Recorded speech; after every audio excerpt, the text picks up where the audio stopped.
मेरा नाम रिमशा है। जो लोग मेरे चैनल को सब्सक्राइब करेंगे मैं उनको अपना व्हाट्सएप नंबर दूंगी। चैनल सब्सक्राइब करके कमेंट्स करके बताएं। अम्मी बाजार गई थी। मैं और भाभी घर पर अकेले थे। भाभी नहाकर वॉशरूम से बाहर निकली। जब मैंने भाभी को देखा तो अपने होश को बैठा। भाभी बेवा थी, नौजवान और खूबसूरत थी। भाभी मुझे अपने बेडरूम में ले गई और मुझे नीचे बिठाकर इन दोनों बाजी की डिलीवरी होने वाली थी। अम्मा इसके साथ हॉस्पिटल गई हुई थी और जाते हुए काफ़ी सारा सामान भी लेकर गई थी। अम्मा ने बताया था कि इन्हें कम से कम हॉस्पिटल में 3-4 दिन लग जाएंगे और यह सोचकर मैं बहुत खुश थी। जब मैं घर में अयाशी करने वाला था, मैं 17 साल का जवान लड़का था। इस उम्र में लड़के मर्जी करते हैं, अकेले घर में खुद को महसूस करते। मैं भी अपनी मर्जी से जो चाहे कर सकता था, मगर मैं यह नहीं सोचा था कि मुझे वो कुछ करने का मौका भी मिल पाएगा जो शायद मैंने ख्वाब में भी नहीं सोचा था। जो इतनी कम उम्री में किसी और एक के साथ मिल जाना, और वो भी तन्हाई में, अपने आप में एक ही पर नुसरत ख्याल था और मुझे ऐसे कुछ घंटे बाद नसीब होने वाला था। अम्मा दोपहर के वक्त गई थी और घंटा ही गुजरा था कि घर में दरवाजे पर दस्तक होने लगी। शायद दोपहर को कोई बाहर निकलना पसंद नहीं करता था। ऐसे में हमारे दरमियान घर कौन आया था? अम्मा भी घर पर नहीं थी। कुछ सोचने के बाद मैं दरवाजे पर पहुंचा तो यह देखकर हैरान हुआ कि दरवाजे पर तो मारिया भाभी खड़ी थी। सिर्फ सुर जोड़े में आ रही थी और इनके गीले बालों से पानी टपक कर अगले वजूद को भिगो रहा था। इन्हें देखते ही मेरा दिल जोर जोर से धड़कने लगा। मेरा दिल चाह रहा था मैं हद बढ़ाऊं और इन्हें हासिल कर लूं, लेकिन मेरे लिए मुमकिन नहीं था, क्योंकि अब तक मेरे और मारिया भाभी के दरमियान कोई खास कुर्बत नहीं हुई थी।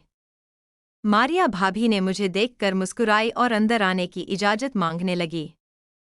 मैं जल्दी से साइड काटकर इन्हें अंदर आने की जगह दी और बड़ी मोहब्बत से बोला, आपको इजाज़त मांगने की क्या ज़रूरत थी? हमारे खराब गई है। मारिया भाभी जोर से हंसी और कहने लगी, काशी तुम्हारी यही बात मुझे बहुत पसंद है कि तुम मुझे गैर नहीं समझते। हस्बे मामूर मारिया भाभी के हाथ में आज भी दूध का गिलास मौजूद था। हमेशा ताज़ा दूध का गिलास उठाती हमारे घर आती और मेरी तरफ बढ़ा दिया करती थी। अब तो मुझे इस दूध की इतनी आदत हो चुकी थी कि मैंने झटपट इनके हाथ से दूध का गिलास लिया और फटाफट सारा दूध पी गया। यह देखकर मारिया भाभी मुस्कुरा कर मेरे करीब आई और कहने लगी, तुम्हें मेरा ताज़ा दूध बहुत पसंद है ना? मैंने झट हाँ मैं सर हिलाया। तुम मेरा हाथ पकड़कर मेरे पास ही बैठ गई। पहली दफ़ा मारिया भाभी ने मेरा हाथ पकड़ा था। मेरे सारे वजूद में सनसनी दौड़ गई थी। वो कहने लगी, काशी तुम्हें पता है, मेरे मरहूम शोहर को मेरा ताज़ा दूध बहुत पसंद था, लेकिन वह जल्द वफ़ात हो गए और हमारा साथ बहुत मुत्सर रह गया। इनके जाने के बाद से मैं कितनी तन्हा महसूस करती हूँ, यह सिर्फ मैं ही जानती हूँ। जब भी तो रोज़ाना तुम्हारे घर चली आती हूँ। मैंने मुस्कुराकर मारिया भाभी कंधे पर हाथ रख दी और इनसे कहा कि आप क्यों परेशान होती हैं? हम लोग हैं ना आपके साथ। मैं तो आपको बहुत ख्याल रखने की कोशिश करता हूँ। आपको कभी भी किसी चीज़ की ज़रूरत हो तो आप बिना झिझक मुझे कह सकती हैं। मेरी बात पर मानिया भाभी की आंखों में अजीब सी चमक पैदा हुई और वह कहने लगी, क्या सच में तुम मेरी हर बात मानोगी? मैंने हाँ में सर हिला दी और धीरे से मेरे कान के करीब आई और कहने लगी कि मैं तुम्हारे साथ बेडरूम में चलना चाहती हूँ। क्या तुम मुझे अपने बेडरूम में लेकर चलोगे? मारिया भाभी के मुंह से ऐसी बात सुनकर मेरा चेहरा शर्म से लाल पड़ गया। मैं सिर्फ 17 साल का था और पहली दफ़ा कोई औरत मेरे इतने करीब आई थी और फिर सीधा बेडरूम में जाने के बाद तो मैं वाकई शर्म से पानी पानी हो गया था। वो मेरी आंखों में आंखें डालकर देखती हुई कहने लगी, क्या हुआ? क्या तुम मेरी बात नहीं मानोगे? मारिया भाभी का अंदाज ऐसा था कि मैं दिल में हारा गया, और फिर शायद यह मेरी उम्र का नतीजा था या फिर वो जज्बा जो काफ़ी दिनों से मेरे दिल में पाल रहे थे। मैंने मारिया भाभी से कहा कि बिना सोचे समझे इन्हें अपने कमरे में ले गया। वह सीधी अपना दुपट्टा एक साइड पर रख दिया, मेरे बेड पर लेट गई। सच कहूं तो मुझे मारिया भाभी से यह उम्मीद हरगिज भी नहीं थी। इन्हें हमारे घर आते हुए महीना हुआ था, लेकिन कभी कभी हम दोनों के दरमियान खुलकर ऐसी कोई भी बात नहीं हुई थी। और आज अचानक वो मेरे बिस्तर पर आ गई थी। मैंने पहनावा हटाया और खुद भी बिस्तर पर पहुंच गया। मारिया भाभी ने मेरे कान पकड़े और कहने लगी, तुम तो बहुत ज्यादा शरारती हो। काशी इससे पहले कि मैं हाथ बढ़ाकर इन्हें छोटा, इन्हें जूता ही हासिल करने की कोशिश करता। मारिया भाभी ने ऐसी हरकत की कि मेरे होश उड़ गए। मैंने हैरानी से पूछा कि यह अब क्या कर रही है। मुस्कुरा कर कहने लगी, यह भी मोहब्बत करने का एक तरीका है। वो मेरे पैरों में बैठ गई और इसके बाद जो कुछ मारिया भाभी ने 6 घंटे मेरे संग किया वो मैं सारी जिंदगी नहीं भूल सकता। ऐसा लग रहा था कि भाभी कोई बहुत ट्रेंड औरत है, इनके लिए कोई नई बात ना हो। खुद पर मुझे कुछ देर पहले वाली बात आई जब मैंने इनके देवर को इनके घर से निकल जाने को कहा। इस वक्त जिस मैं दरवाजे पर खड़ी थी वह चौकात इन्हें लम्हात हो। मैं सोच में पड़ गया कि मारिया भाभी अपने देवर के साथ भी क्या हर कोई इनके बारे में ठीक कहता है, क्या इनके अपने देवर के साथ भी ताल्लुकात हैं। फिर कुछ ही देर मुझे मेरे सवाल का जवाब मिल गया जब मारिया भाभी 4 घंटे तक लगातार मारिया भाभी भी उम्रदराज खूबसूरत और जवान औरत जो कुछ महीने पहले हमारी पड़ोस में शिफ्ट हुई। शुरू में तो मारिया से वफियत नहीं थी, फिर एक दिन वह खुद ताज़ा दूध लेकर हमारे घर आई और बस अपना तारफ करवाया तो हमें पता चला कि वह एक बेवा औरत जो अकेली रहती है। मारिया भाभी से कोई नहीं था, अलबत्ता कभी कभार इनका देवर इनसे मिलने के लिए आ जाया करता था। मारिया भाभी ने बताया था कि इनका खर्चा भी वही देवर उठाता है। मारिया भाभी बहुत नरम मिजाज थी, बल्कि मोहब्बत करने वाली औरत थी। जब वो पहली दफ़ा हमारे घर ताज़ा दूध लाई तो मैंने जल्दी से वो दूध पी लिया, क्योंकि मुझे इनके वो ताज़ा दूध बहुत पसंद थे और वाकई वो दूध बहुत लजीज थे जो मारे भाभी बनाकर लाई थी। इसमें कुछ मेवाजात मिले हुए मेरी पसंद देखते हुए वो कहने लगी, मैं जब जाऊंगी तो मारिया दूध ज़रूर लाऊंगी। फिर इनकी अम्मा से कुछ ऐसी दोस्ती हुई कि वो रोज़ाना दोपहर को हमारे घर आने लगी। वो अकेली औरत थी, अम्मा के सपने दुख सुख बयान करती। अम्मा भी इसे अपने घर की हर बात कह दिया करती, इसलिए इन दोनों की दोस्ती गहरी होती गई और इस दोस्ती का फ़ायदा मुझे होने लगा। मैं न सिर्फ मारिया भाभी का लाए ताज़ा दूध पीता बल्कि सारा वक्त अपनी आँख पर जमा कर बैठा रहता, क्योंकि मुझे मारिया भाभी बहुत ही पसंद आ गई थी।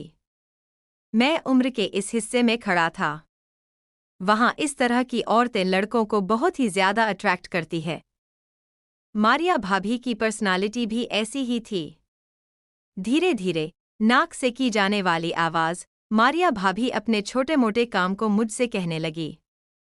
इन्हें कोई भी काम होता तो मुझसे आवाज़ लगा देती और मैं दौड़ा दौड़ा चला जाता। इनका सौदा सल्फ और सब्जी वगैरह का काम तो मेरे ही जिम्मे हो गया था।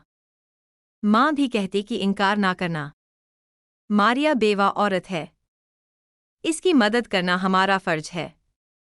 कई दफ़ा बाबा ने कहा भी कि गैर औरत के पास बेटे को इस तरह मत भेजा करो, ऐसा ना हो कि मोहल्ले वाले बातें बनाए या कोई ऊंच नीच हो जाए। मगर अम्मा के कान पर जू तक ना रेंगती। अम्मा का कहना था कि बेवा औरत की मदद करने पर मोहल्ले वालों को क्या एतराज़ हो सकता है, जबकि अब्बा का कहना था कि लड़का जवान हो रहा है, ऐसे में किसी गैर औरत के घर आना जाना मुनासिब नहीं है। खैर अम्मा के आगे अब्बा की हेक ना चली। मैं मारी अब्बा भी घर आने जाने लगा। वो भी रोज़ाना दोपहर का हमारे घर आ जाती है। मुझे ताज़ा दूध भी रोज रोज पीने को मिलता। कई दफ़ा माँ ने मना भी किया कि रोज़ाना दूध मत लाया करो, काशी की आदत खराब हो जाएगी, लेकिन वो मुस्कुरा के कहती है, काशी कोई खैर थोड़ी है, मेरी इतनी मदद करते हैं तो क्या मैं इसे एक दूध का गिलास भी नहीं पिला सकती। मारिया भाभी इसकी मोहब्बत के आगे ना सिर्फ अम्मी खामोश हो जाती बल्कि मैं भी खामोश हो जाता। मारिया भाभी को हमारे घर आए 15 दिन ही गुजरे थे कि बड़ी बहन सोबिया के ससुराल इसे हमारे घर छोड़कर चली गई, क्योंकि इसकी डिलीवरी होने वाली थी। जिसके ससुराल में कानून था कि औरत का पहला बच्चा इसके मायके में ही पैदा होगा और सारा खर्चा भी मायके वाले उठाएंगे। मेरे अब्बा एक सरकारी दफ्तर में नौकरी करते थे। हमारे पास पैसों की कोई कमी नहीं थी और फिर सोबिया बाजी मेरी इकलौती बहन थी, इसलिए अम्मा को इन सब मामलात पर कोई ऐतराज़ नहीं था। लेकिन मारिया भाभी ने अम्मा को समझाया कि कोई तरीका नहीं है, इस तरह कौन अपने घर की इज्जत को महके छोड़ जाता है। यह तो ससुराल वालों का बच्चा है, इन्हें पैदा करवाना चाहिए। मारिया भाभी की बात सुनकर अम्मा को एहसास हुआ कि वो ठीक कह रही हैं। लेकिन अब क्या हो सकता था? अलबत्ता इस बात का नतीजा यह निकला कि अम्मा छोटी बड़ी बात मारिया भाभी से पूछने लगी। कौन से हॉस्पिटल लेकर जाए? सोबिया पाजी के आने के बाद मारिया भाभी के चक्कर कुछ ज्यादा ही हो गए। वो अक्सर सोबिया पाजी से बैठ के कुछ ना कुछ बात करती नजर आती और मैं सिर्फ दूर से ही देखा करता था। शायद औरतों के मामलात थे, इसलिए मैंने कभी दखल अंदाजी नहीं की और फिर 3-4 दिन ही गुजरे थे कि एक शाम सोफिया भाजी मुझे कहने लगी, काशी मुझे ज्यादा मेरे घर ले चल, कुछ सामान लेकर आना है। मैं हैरान हुआ क्योंकि बाजी की तबीयत ठीक नहीं थी और ऐसे में इतना लंबा सफ़र करके दोबारा ससुराल जाने की क्या ज़रूरत थी। मगर यह सोचकर खामोश है, शायद कुछ ज़रूरी सामान होगा। फिर सोबिया बाजी मेरे साथ ससुराल गए, वापस एक बड़ा सा काले रंग का थैला उठाकर चली आई। जब मारिया भाभी हमारे घर आई तो फौजे कहने लगी, मैंने आपके कहने के मुताबिक सब कुछ अम्मा को दे दिया। अगर आप आंखें ना खोलती तो मुझे इस बात का एहसास नहीं होता। नेक्स्ट के लिए चैनल को लाजमी सब्सक्राइब करें। शुक्रिया।